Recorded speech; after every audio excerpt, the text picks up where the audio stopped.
श्री शिवाय नमस्तुभ्यं हर हर महादेव. ओम श्री महालक्ष्मी नमः. नमस्कार मैत्रिणींनो. गुरुपुष्य योगाला अमृत योग असे देखील म्हटले जाते. गुरुवारी गुरुपुष्य नक्षत्राचा शुभ संयोग तयार झाला की गुरुपुष्य योग तयार होतो. यंदा योग कार्तिक महिन्यामध्ये तयार झालेला आहे. 21 नोव्हेंबरला गुरुपुष्यामृत तयार होत आहे. जेव्हा गुरुपुष्य नक्षत्र गुरुवारी येतो तेव्हा त्याला गुरुपुष्यामृत योग असं म्हटलं जातं. पुष्य नक्षत्राला सर्व नक्षत्राचा राजा म्हटलं जातं. या नक्षत्रात केलेले कोणतेही काम हे कार्य नेहमी शुभ असते. हा योग तयार होणारा अत्यंत लाभदायक मानला जातो. या दिवशी काही खास उपाय सेवा केल्याने देवी लक्ष्मीची कृपा तर प्राप्त होतेच, याशिवाय जीवनात सुख समृद्धी देखील निर्माण होते. यंदा गुरुपुष्य योग सकाळी 6:52 ते दुपारी 3:34 असणार आहे. ज्योतिषशास्त्रानुसार या योगात केलेले कोणतेही काम कोणतेही कार्य सफळ होते आणि धनप्राप्ती होते. त्यासाठी या योगामध्ये आपण काही कामे करणार आहोत जेणेकरून आपल्या घरावरती माता लक्ष्मीचा आशीर्वाद हा अखंड राहील, घरामध्ये सुख शांती समृद्धी नांदेल. यासाठी या दिवशी आपण कोणकोणती कामे करावीत याबद्दलची सविस्तर माहिती आज आपण पाहणार आहोत. मैत्रिणींनो, व्हिडिओ थोडा मोठा आहे पण तुम्ही ही माहिती ऐकली तर तुम्हाला नक्की फायदा आणि यश प्राप्त होईल.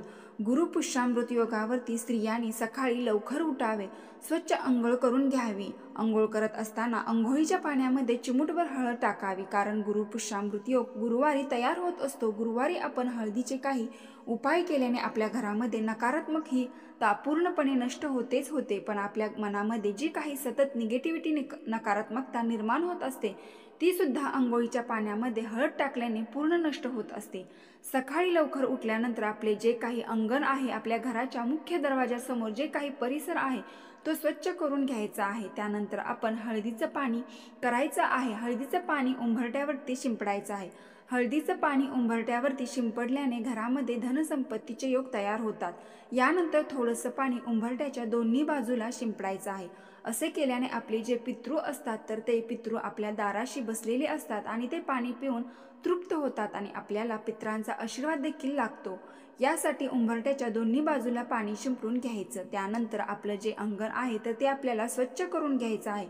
तुम्ही अंगणामध्ये गायीच्या शेणाने सडा टाकू शकता किंवा शहरी भागामध्ये राहत असाल तर तुम्ही हळदीचे पाणी शिंपडून ते स्वच्छ करून घेऊ शकतात. यानंतर आपल्याला आपली घरातील जी फरशी आहे तर ती स्वच्छ करून घ्यायची आहे. त्यासाठी फरशी पुसायच्या पाण्यामध्ये थोडेसे गोमूत्र, हळद, खडे मीठ आणि गंगाजल तुम्ही टाकू शकता आणि या पाण्याने आपण आपली फरशी आहे तर ती स्वच्छ करून घ्यायची आहे. घराच्या फरशी पुसायच्या पाण्यामध्ये खडे मीठ टाकल्यामुळे घरातील जी काही नकारात्मकता आहे तर ती पूर्णपणे नष्ट होते. बराच वेळ असं होतं की आपल्या घरामध्ये असलेल्या काही नकारात्मकतेमुळे आपल्या घरामध्ये कोणतेही काम हे सिद्धीत जात नाही, कोणतेही काम पूर्ण होत नाही आणि घरामध्ये सतत अडचणी अडथळे येत असतात. घरामध्ये आर्थिक संकट येत असतं, घरामध्ये पैसा पुरेसा पडत नसतो. यासाठी या दिवशी आपण असे काही उपाय केल्याने घरातील नकारात्मकता ही पूर्णपणे नष्ट होते.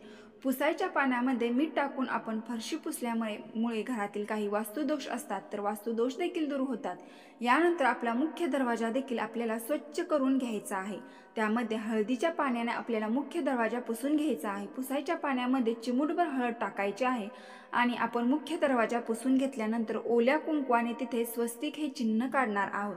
तुम्ही हळदीने देखील स्वस्तिक हे चिन्ह काढू शकता. ओल्या हळदीच्या किंवा कुंकवाच्या स्वस्तिक या चिन्हाने गुरुग्रह मजबूत होतो आणि भगवान विष्णूची आपल्यावर कृपा होते. याशिवाय आपण ओल्या कुंकवाने स्वस्तिक चिन्ह काढल्यामुळे आपल्या घरामध्ये आर्थिक समस्या असतील तर त्या देखील दूर होतात. स्वस्तिक हे चिन्ह सर्वात शुभ मानलं जातं. स्वस्तिक या चिन्हामध्ये सर्व देवी देवतांचा वास असतो. आपल्या मुख्य दरवाजावरती स्वस्तिक हे चिन्ह असल्यामुळे आपल्या घरामध्ये कोणतेही नकारात्मकता घरामध्ये प्रवेश करत नाही. शिवाय लक्ष्मी प्राप्तीसाठी देखील हे अत्यंत शुभ मानले जाते. त्यासाठी स्वस्तिक हे चिन्ह काढावे.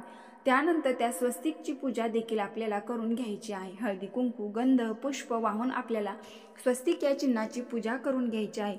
धूप दीप दाखवून घ्यायचं आहे. मैत्रिणींनो, या ठिकाणी तुम्हाला अतिशय या सेवा साध्या सोप्या वाटतात पण या सेवा खूप प्रभावशाली असतात, करायचा कंटाळ येतो, पण आज या सेवा केल्यामुळे तुमच्या घरामध्ये सुख समृद्धी आणि शांती नांदेल. यानंतर आपल्याला आपल्या मुख्य दरवाजाच्या हळदीचे लेपन करायचं आहे. हळदीचे लेपन करण्यासाठी हळदीमध्ये आपल्याला थोडंसं गोमूत्र, गंगाजल, तुम्ही चंदन पावडर मिक्स करून त्याने लेपन करू शकता, किंवा फक्त हळदीमध्ये थोडंसं पाणी मिक्स करून त्याला देखील लेपन केले तरी सुद्धा चालेल. हळद ही नकारात्मकता नष्ट करते. यासोबतच हळद भगवान विष्णूंना अत्यंत प्रिय आहे, तसेच माता लक्ष्मीला सुद्धा हळद ही अतिशय प्रिय आहे. ज्या घरामध्ये भगवान विष्णूची पूजा केली जाते, सेवा केली जाते, अशा घरामध्ये माता लक्ष्मी हे आपोआपच वास करत असते. गुरुग्रहाचा शासक धातू सोने आहे आणि शुभ रंग पिवळा आहे. त्यामुळे या योगामध्ये केलेल्या कार्याचे फळ हे कायमस्वरूपी राहते.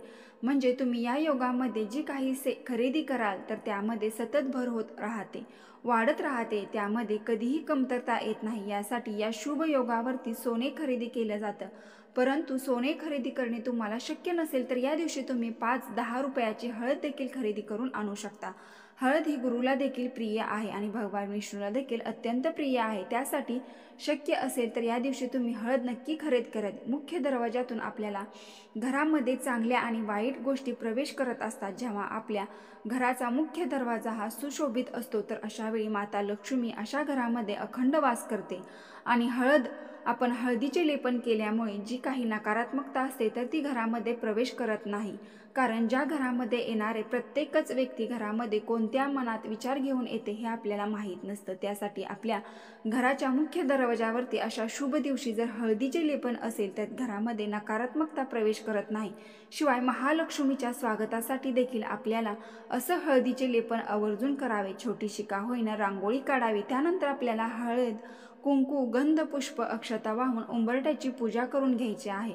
उंबरठ्याच्या दोन्ही बाजूला आपल्याला दिवे लावून घ्यायचे आहेत. सकाळी आणि संध्याकाळी दोन्ही वेळेस उंबरठ्याची पूजा करावी. त्यानंतर उंबरठ्याच्या डाव्या बाजूला आपल्याला एक पाण्याने भरलेला कलश ठेवायचा आहे. पाण्याने भरलेला कलश ठेवायचा, त्यामध्ये हळद, कुंकू, अक्षता, फूल घ्यायचे आहे. शक्यतो लाल रंगाचे फूल घ्यावेत. अशा कलश ठेवल्यामुळे माता लक्ष्मी अशा घराकडे आकर्षित होते. यानंतर आपलं जे काही किचन आहे, स्वयंपाकघर आहे, तर ते आपल्याला स्वच्छ करून घ्यायचं आहे. कारण की स्वयंपाकघरामध्ये अन्नपूर्णा देवीचा वास असतो आणि ज्या घरामध्ये अन्नपूर्णा मातेचा आशीर्वाद असतो या घरामध्ये धन आणि धान्याची कधीही कमतरता भासत नाही. यासाठी आपल्याला या दिवशी आपले स्वयंपाकघर पूर्णपणे स्वच्छ करून घ्यायचं आहे. स्वयंपाकघरामध्ये तुम्हाला स्वस्तिक हे चिन्ह काढायचं आहे. ओल्या कुंकवाने स्वस्तिक हे चिन्ह आपल्याला स्वयंपाकघराच्या भिंतीवरतीच काढायचं आहे. त्यानंतर गॅसची आणि त्या स्वस्तिकची देखील हळदी, कुंकू, गंध, पुष्प, अक्षता वाहून आपल्याला पूजा करून घ्यायची आहे. त्यानंतर अन्नपूर्णा देवीला समर्पित असा एक दिवा आपल्याला प्रज्वलित करायचा आहे. त्यानंतर आपण जिथे पाणी ठेवतो त्या पाण्याचाही आपल्याला पूजा करून घ्यायची आहे. म्हणजे पाण्याचा माठ असेल तर त्याची देखील पूजा करून घ्या. कारण या दिवशी अग्निदेवतेची आणि जलदेवतेची पूजा केली जाते. सोने खरेदीसाठी, मौल्यवान वस्तूच्या खरेदीसाठी, श्री महालक्ष्मी उपासनेसाठी, दुर्गा सप्तशती, श्री सूक्त पठणासाठी हा शुभ मुहूर्त मानला जातो. गुरुपुष्यामृत योगावरती जर सोने खरेदी केले, सौख्य प्राप्त होते. मौल्यवान वस्तूची खरेदी केली तर ती चांगली टिकते, सुख देते, अशी आध्यात्मिक पुराणात तसेच वास्तुशास्त्रामध्ये विशेष करून सांगितले आहे. गुरुपुष्य योगावरती मंत्र साधना केली तर ती सिद्ध होते आणि फलदायी देखील होते. तसेच या योगावरती दान अधिष्ठान केले तर महापुण्य प्राप्त होते. निदान गुरुपुष्य योगावरती नीती, प्रामाणिक, औद्योगिनी, निर्व्यसनी राहण्याचा संकल्प करून कृतीत करून आपण आपल्या आयुष्याचे सोने बनवू शकता. पुष्य म्हणजे पोषण करणारा, शक्ती देणारा. ऋग्वेदात पुष्य नक्षत्राला म्हणजेच मंगलदायी, मांगलिक असे देखील म्हटलं आहे. गुरु ही या नक्षत्राची देवता आहे. गुरुचे सर्व शुभ धर्म पुष्य नक्षत्रात वृद्धिंगत होतात. म्हणून गुरुपुष्य योग हा अमृतसिद्ध योग मानला जातो. तुमच्या घरामध्ये श्रीयंत्र नसेल तर या दिवशी तुम्ही श्रीयंत्राची खरेदी करू शकता. कारण श्रीयंत्र हे लक्ष्मी मातेला असं आहे. घरामध्ये श्रीयंत्र असेल तर अशा घरामध्ये माता लक्ष्मी वास्तव्य करते. त्यासाठी या दिवशी तुम्ही श्रीयंत्र घरामध्ये आणू शकता. श्रीयंत्र घरामध्ये आणल्यानंतर त्याची पंचामृताने स्नान घालून पूजा करून घरामध्ये स्थापित करू शकता. किंवा तुमच्या घरामध्ये जर श्रीयंत्र असेल तरी देखील तुम्हाला या दिवशी श्रीयंत्रावरती पंचामृताने अभिषेक करायचा आहे. म्हणजे पहिल्यांदा पाण्याने, परत पंचामृताने आणि त्यानंतर पाण्याने असा अभिषेक करायचा आहे. किंवा तुम्ही ओल्या हळदीमध्ये पाणी मिक्स करून कुंकामध्ये थोडेसे पाणी मिसळून या दिवशी अभिषेक करू शकता. अभिषेक करत असताना ओम श्री महालक्ष्मी नमः या मंत्राचा अखंड जाप करायचा आहे. यानंतर आपल्याला महत्त्वाची गोष्ट या दिवशी करायची आहे, ती म्हणजे कुंकुमार्चन. अशा शुभ दिवशी आपण कुंकुमार्चन ही सेवा अतिशय शुभ मानली जाते. ही सेवा केल्यामुळे घरामध्ये माता लक्ष्मी आकर्षित होते आणि घरामध्ये लक्ष्मी ही कायम टिकून राहते. त्यासाठी या दिवशी आपल्याला श्रीयंत्रावरती कुंकुमार्चन करायचं आहे. कुंकुमार्चन करत असताना 16 वेळा तुम्हाला श्रीसूक्ताचे पठण करायचे आहे किंवा लक्ष्मीचा कोणताही एक मंत्र म्हणू शकता. यामध्ये तुम्ही महालक्ष्मीचा गायत्री मंत्र म्हणू शकता किंवा महालक्ष्मीचा कमलात्मक मंत्र ओम श्रीम ह्रीम श्री कमले कमलालय प्रसिद्ध प्रसिद्ध श्री ह्रीम ओम महालक्ष्मी नमः या मंत्राचा जप करत तुम्ही श्रीयंत्रावरती कुंकुमार्चन करू शकता. चिमूटभर कुंकू घेऊन देवीच्या चरणापासून ते डोकापर्यंत वाहणे याला कुंकुमार्चन असं म्हटलं जातं. कुंकुमार्चन करत असताना तुम्ही श्रीयंत्रावरती कुंकुमार्चन करू शकता. तर श्रीयंत्र या घरामध्ये नसेल तर लक्ष्मी मातेच्या मूर्तीवरती किंवा अन्नपूर्णा मातेच्या मूर्तीवरती किंवा कुलदेवतेच्या मूर्तीवरती देखील तुम्ही या दिवशी कुंकुमार्चन करू शकता. गुरुपुष्यामृत योगावरती सोने खरेदी करणे तुम्हाला शक्य नसेल तर या दिवशी तुम्ही कवड्याची खरेदी करून घरामध्ये स्थापित करू शकता. कारण श्री महालक्ष्मीची उत्पत्ती ही समुद्र मंथनातून झालेली आहे आणि कवड्याची उत्पत्ती देखील समुद्र मंथनातून झालेली आहे. कवड्या या लक्ष्मीला अतिशय प्रिय आहेत. तुम्ही याआधी कवड्या खरेदी केल्या असतील तर त्या कवड्याने आपल्याला गुरुपुष्यामृत योगा दिवशी महाउपाय करायचा आहे. या दिवशी कवड्या खरेदी करून आणत असताना त्या पिवळ्या खरेदी करून आणाव्यात. तर तुम्हाला पिवळ्या कवड्या भेटल्या नाहीत तर पांढऱ्या कवड्या तुम्ही खरेदी केल्यानंतर त्या थोड्याशा हळदीमध्ये बुडवून तुम्ही त्या पिवळ्या करायच्या आहेत. महालक्ष्मीला पिवळ्या कवड्या अत्यंत प्रिय आहेत. महालक्ष्मीला या दिवशी तुम्ही पिवळ्या कवड्या खरेदी करून अर्पण करू शकता. या दिवशी तुम्ही 5, 7, 11 अशा पिवळ्या कवड्या खरेदी करू शकता. शिवाय या दिवशी तुम्ही गोमती चक्र देखील खरेदी करून आणू शकता. या दिवशी तुम्ही तुमच्या घरामध्ये कवड्या असतील तर त्या कवड्यांना देखील तुम्हाला पंचामृताने स्नान घालायचं आहे. त्यानंतर तुम्हाला तांदळामध्ये स्थापित करायच्या आहे. त्या दिवशी जर तुम्हाला एखादा उपाय करायचा असेल तर तुम्ही या दिवशी 11 किंवा 5 कवड्या खरेदी करून आणू शकता. त्यानंतर त्याला पंचामृताने स्नान घालून त्यानंतर त्या कवड्या तुम्ही एका लाल कपड्यात किंवा पिवळ्या कपड्यात बांधून त्या तिजोरीमध्ये ठेवू शकता.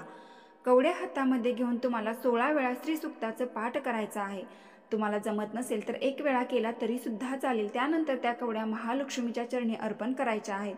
दिवसभर तेथेच ठेवायच्या, दुसऱ्या दिवशी काढून घ्यायच्या आहेत आणि त्यानंतर त्या कवड्या लाल किंवा पिवळ्या वस्त्रांमध्ये गुंडाळून त्यानंतर त्या तिजोरीमध्ये ठेवाव्यात. असे केल्याने देखील लक्ष्मी प्राप्तीचे योग हे तयार होतात. तुमच्याकडे पैसे असेल तर तुम्ही गुरुपुष्यामृत योगात वरती नक्की सोने खरेदी करू शकता. हा शुभ धातू असतो तो लक्ष्मीलाही प्रिय आहे. सोन्याव्यतिरिक्त तुम्ही पितळ, तांबे, चांदी हे देखील खरेदी करू शकता. गुरुपुष्यामृतामध्ये जर दुकान, जमीन, वाहन इत्यादी खरेदी करणे शुभ मानले जाते. ही मालमत्ता कायम तुमच्या सोबत राहते. तुमच्या घरामध्ये मंगल कलश नसेल तर या शुभ योगावरती तुम्ही घरामध्ये मंगल कलशाची स्थापना करू शकता किंवा घरामध्ये तर मंगल कलश असेल तर त्यातील पाणी वगैरे आपल्याला बदलायचे आहे. आंब्याची पाणी वगैरे बदलून तुम्ही तो कलश पुन्हा एकदा स्थापित करायचा आहे. चांगली संपत्ती, धनाची इच्छा असेल तर गुरुपुष्यामृत योगामध्ये तुम्ही श्रीयंत्र, कुबेर यंत्र यांची खरेदी करू शकता. यामुळे तुमच्यावर देवी लक्ष्मी आणि कुबेर यांची कृपा राहील. त्यामुळे तुमच्या संपत्तीत वाढ होईल. या दिवशी हरभरा डाळ, बेसन, बुंदीचे लाडू, धार्मिक पुस्तके, पांढरा संगमरवर इत्यादी खरेदी तुम्ही करून शुभ आणि फलदायी ठरतं. परंतु गुरुपुष्यामृत योगामध्ये तीक्ष्ण आणि टोकदार वस्तूची खरेदी करू नका. या शुभ योगामध्ये लोखंड, काच, प्लास्टिक इत्यादी वस्तू देखील खरेदी करू नयेत. काळे, तपकिरी रंगाचे कपडे, चामडे वस्तू खरेदी करू नका. गुरुपुष्यामृत हा शुभ योग असला तरी या दिवशी विवाह करू नये किंवा लग्नाची संबंधित वस्तूची खरेदी करू नये. शनिदेव हे पुष्य नक्षत्राचे स्वामी आहेत. त्यामुळे आज तामसिक वस्तूची खरेदी किंवा सेवन करू नये. या दिवशी घरामध्ये मांसाहार देखील चुकूनही करू नये. या दिवशी तुम्ही घरामध्ये काळ्या रंगाचे कपडे परिधान करू नयेत. याशिवाय या दिवशी तुम्ही लाल किंवा पिवळ्या रंगाचे कपडे परिधान करू शकता. गुरुपुष्यामृत योग हा दारिद्र्य दूर करणारे योग असतो. या दिवशी तुम्ही घरामध्ये विष्णू सहस्रनामाचा पाठ करू शकता, व्यंकटेश स्तोत्राचा पाठ करू शकता किंवा घरामध्ये भगवान विष्णूंचा ओम नमो भगवते वासुदेवाय नमः या मंत्राचा 108 वेळा जप करू शकता किंवा महामंत्राचा जप तुम्ही करू शकता किंवा मोबाईलवरती लावू शकता. या दिवशी तुळशीची पूजा देखील आपल्याला सकाळ संध्याकाळ करायची आहे। संध्याकाळी तुळशीमध्ये दिवा लावायचा आहे। या दिवशी आपल्याला तुळशीची पूजा केल्याने भगवान विष्णूचा आशीर्वाद राहतो, कारण तुळस आपण विष्णुप्रिया हरिप्रिया असे देखील म्हटलं जातं। आणि या दिवशी आपण होईल तशी भगवान विष्णूची पूजा करायची आहे, कारण ज्या घरामध्ये भगवान विष्णूची पूजा केली जाते तिथे महालक्ष्मी ही आपोआपच वास करत असते। या दिवशी तुम्ही श्री सूक्त, महालक्ष्मी अष्टकम याचा देखील पाठ करू शकता। दुर्गा सप्तशतीचा पाठ देखील तुम्ही या दिवशी करू शकता। काही शक्य नसेल तर नवार्ण मंत्राचा देखील जप या दिवशी तुम्ही करू शकता। तर या काही सेवा आहेत, तर शुभ मुहूर्तावरती तुम्ही केल्याने घरामध्ये अखंड लक्ष्मी राहते, ती लक्ष्मी टिकून राहण्यात देखील मदत होते। यासाठी प्रत्येक घरातील महिलांनी या छोट्या मोठ्या सेवा करणे आवश्यक कराव्यात। नंबर 1, गुरुपुष्यामृत योगावरती हळदीचा हा उपाय केल्याने जीवनामध्ये यश, पैसा, प्रसिद्धी प्राप्त होण्यासाठी हळदीचा उपाय करून पहा। गुरुपुष्यामृत नक्षत्रा दिवशी कामाच्या ठिकाणी ईशान्य कोपऱ्याला गंगाजलाने धुवून कोरड्या हळदीचे स्वस्तिक बनवून तिथे पूजा केल्याने प्रगती होते। 2, बृहस्पती आणि देवगुरु आणि भगवान विष्णू यांना प्रसन्न करण्यासाठी गुरुपुष्यामृत योगा दिवशी हळदीचे विशेष करून दान करावे। यामुळे बृहस्पती मजबूत होतो आणि आरोग्याशी संबंधित समस्या दूर होतात। 3, आध्यात्मिक पुराणात असे म्हटले आहे की कोणत्याही शुभ कार्यासाठी, कामासाठी, यश प्राप्त करण्यासाठी घरातील, मंदिरातील किंवा श्री गणेशाच्या मंदिरात श्री गणेशाला हळदीचा तिलक लावा आणि ज्या बोटाने श्री गणेशाला हळदीचा तिलक लावला त्याच बोटाने उरलेल्या बोटाचे हळदीचे तिलक एक आपल्या कपाळाला लावल्याने आणि घराबाहेर श्री गणेशाचे स्मरण करत पडावे। यामुळे कामात यश प्राप्त तर होतेच होते, पण ठरवलेले काम नक्की पूर्ण होते। 4, गुरुपुष्यामृताच्या दिवशी तांदळाचा एक अखंड दाना घेऊन तो खंडित नसावा भगवान शिवाच्या शिवलिंगावर मनोभावे समर्पित करावे आणि एक बेलपत्र समर्पित करावे, पण त्याचा देठ आपल्याकडे येईल। या पद्धतीने जिथे आपण अखंड तांदूळ अर्पण केला आहे त्याच्यावरती हे बेलपत्र अर्पण करून आपली मनोकामना, मनातील जी इच्छा आहे ती भगवान शिवाला सांगावी। भगवान सर्वात श्रेष्ठ चंद्रमौली भगवंताचे स्मरण करावे आणि एक लोटा जल मनोभावे समर्पित करावे। ते जल आपल्या डोळ्यांना लावून मनापासून जी काही कामना करून त्यानंतर परत घरी यावे। येणारा जो पुढचा गुरुवार आहे, गुरुपुष्यामृत योग आहे, जी तुम्ही कामना केली ती चंद्रमौली भोलेनाथाच्या आशीर्वादाने पूर्ण होईल। 5, या दिवशी चंदनाचे दान करण्याचे खूप सुद्धा महत्त्व आहे। भगवान शंकराच्या मंदिरात 3 गोष्टी या दिवशी स्मरण करावे। 1, आपल्या घरातील जल महादेवाला नक्की समर्पित करावे। 2, भगवान शंकराच्या मंदिरात गेल्यानंतर जमले तर शिव मंदिरात थोडीशी सेवा करावी, साफसफाई करून झाडू मारावे, निर्माल्य असेल तर ते विसर्जन करावे। 3 म्हणजे भगवान शिवाच्या मंदिरात जेव्हा जाल तेव्हा काही वेळ नंदेश्वर महादेव म्हणजे नंदीपाशी बसून महादेवाला नंदी बघत असतात, विहारत असतात, तसेच काही वेळ बसून भगवान भोले बाबाला निहाळण्याचे प्रयत्न करावे। भगवान भोलेनाथ तुमची झोळी नक्की भरतील। 6, महिन्यातून एकदा पाण्याच्या कलशामध्ये थोडेसे दूध टाकून 5 काळे मिरी टाकून भगवान शंकराच्या शिवलिंगावरती समर्पित करत राहावे। जीवनामध्ये किंवा घरामध्ये कधीही आर्थिक समस्या प्रवेश करणार नाहीच, पण मोठ्यातील मोठ्या आजार सुद्धा घरामध्ये प्रवेश करणार नाही, असा भगवान भोलेनाथाचा आशीर्वाद तुमच्या घरावर आणि तुमच्यावर राहील। मैत्रिणींनो, व्हिडिओ आवडला असेल तर चॅनलवरती कमेंट बॉक्समध्ये हर हर महादेव, ओम महालक्ष्मी नमः टाईप करा आणि नक्की लाईक करा। हर हर महादेव। धन्यवाद।